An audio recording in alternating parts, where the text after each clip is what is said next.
How's everybody doing tonight? How's everybody feeling?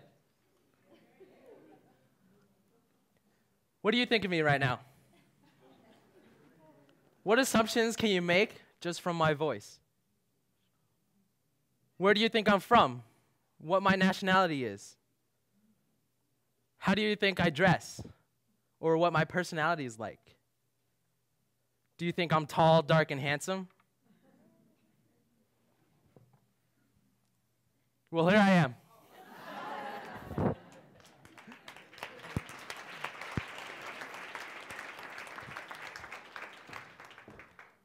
Was I who you expected me to be? No. I wish I was tall, dark, and handsome, but I guess this is what I have to work with. I'm very honored to be here today because I've been given the opportunity to be able to talk about how I bring inclusive excellence into my life. I believe that each and every one of us can contribute to a more respectful world by being inclusive on an everyday basis. Do you ever think about the assumptions and stereotypes you make of a person or even a group of people who you've never met? What assumptions did you have of me when you finally knew who I was? Do you think I'm the one that screws up the grade curve in a calculus class because you automatically think I'm good at math? Or were you surprised that I actually spoke English very well? Does my favorite movie involve anything that has Bruce Lee in it? The human mind makes assumptions about everyday things, anything from objects to people to even ideas that come into light. But what makes those stereotypes so dangerous is when they influence the way we interact with people in a negative way. Now, do you ever get to know a person truly? Do you think that we can't because we're too busy doing something? Or is it because people come in and out of your life for a short period of time that it doesn't matter that you get to know them? I was at a fairly fancy restaurant a while back, and a family of four was sitting a couple tables next to me. What really made them stand out to me was the fact that they treated their waitress so poorly, trying to boss her around, telling her to do this, that, get me more napkins, I dropped my utensil, get me another fork. And then once they got their bill, I couldn't help but overhearing them say, "Our waitress was terrible. She doesn't deserve a tip." The waitress was also serving me. So when the family finally left, she was able to come to me and apologize. But I was like, "No, it's fine, don't worry. I know that you're busy, and I'm not in a big rush, so it's not a big problem." So once I got my food and started eating, she began clearing the table of the family that left. She glanced down at the bill, and I just saw her heart drop. On my own bill, I wrote on the back saying, "Don't worry about that family. You did a phenomenal job tonight, and you deserve to be treated better." I put a little smiley face and left the bill on the table. I challenged the fact that she wasn't just my waitress. I saw that she was a hardworking woman and treated her with the same respect as I would have wanted to. If it's common sense to treat somebody who you want to be treated, then why doesn't everybody utilize this common sense? Now, you don't have to have a degree or be the president to be able to be more inclusive in life. Everybody contributes to a more inclusive, respectful, and peaceful world, and it can be done with just the little things in life. But there's more than what meets the eye. It wasn't too long ago when I was walking on campus, and I was with a couple of my friends who happened to be Asian. A car drove by and yelled out, "Hey, go home, you chinks!"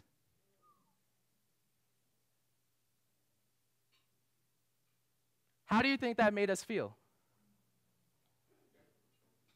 We couldn't do anything because they were in a car driving by. How do you think this assumption affects our campus and the way we interact with each other? Now, I'm not saying that everybody on campus is this way, but it doesn't take the fact that if it happens here, it doesn't happen everywhere else. Now, other than wanting to use my guns for evil, I actually wanted to get to know why they said that. Sounds odd, but true.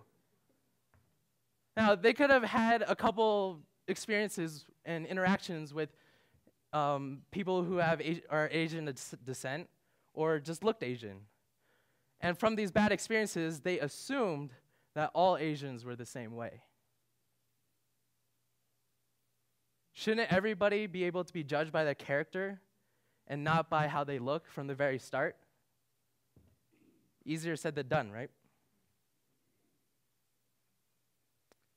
Now, going back to the assumptions you have of me and not having any background or even my name, would you all finally get to know who I am?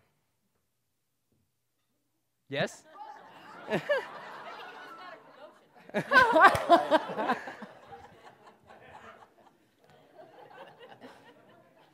My name is Philip Trinh. I was born and raised here in the state of Colorado in the United States. My family came halfway around the world, fleeing Vietnam after the Vietnam War and when the communists finally took over. They sailed, along with 100 other people, they sailed out in the middle of the ocean, hoping for a new place. Unfortunately, they got stranded out in the middle of the ocean for 3 days with little food or water because their boat broke down.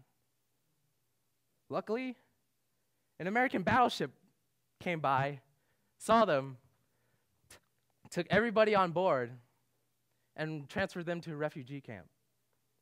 After about a year jumping from different camps, they finally received a sponsor from the States to come here to America in 1982. They were taught the means of navigating the American system, got a small amount of education, taught English, and were shown how to find a job to be self-sufficient. 8 years later, this tall, dark, and handsome guy came into the world. Today, I'm a fourth year here at the University of Denver, graduating this June with a Bachelor of Science in Computer Engineering.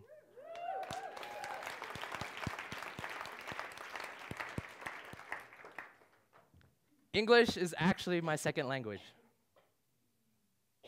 My favorite movie doesn't involve Bruce Lee, but actually involves superheroes.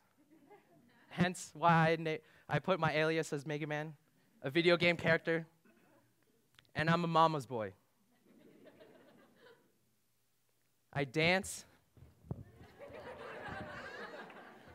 I laugh.